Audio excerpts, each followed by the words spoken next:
नमस्कार दोस्तों, आयुर्वेद उपचार में आपका स्वागत है। आज मैं आपको ज़ुकाम, नज़ला तथा खांसी को जड़ से समाप्त करने के लिए कुछ घरेलू उपचार बताने जा रहा हूं। कृपया करके पूरा वीडियो देखें।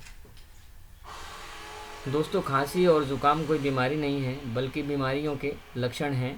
पहला उपचार है 5 पत्ते तुलसी के, थोड़ा सा कच्चा अदरक, 4-5 काली मिर्च, 3-4 लौंग और 1 चम्मच शहद।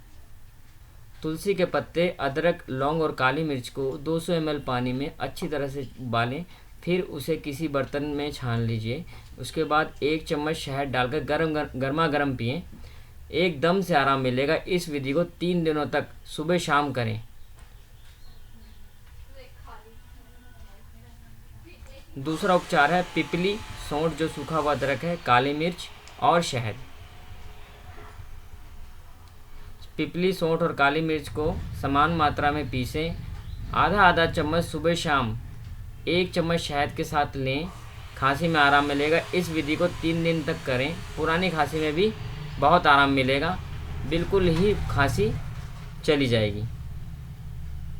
और अगर दोस्तों आप दोनों विधियां नहीं कर पा रहे हैं तो आप मेडिकल स्टोर या पतंजलि के स्टोर पर जाएं और सितोपलादी चूर्ण ले आएँ। 5 ग्राम सुबह और 5 ग्राम शाम को 1 चम्मच शहद के साथ लें। खांसी और ज़ुकाम, नज़ले में तुरंत आराम मिलेगा। इस विधि को 5 दिनों तक लगातार करें। अगर आपको इस वीडियो के विषय में कुछ पूछना हो तो मेरे कमेंट बॉक्स में मैसेज भेजें। अगर आप मेरे सभी वीडियो देखना चाहते हैं तो मेरे चैनल को सब्सक्राइब करना ना भूलें। Thank you for watching.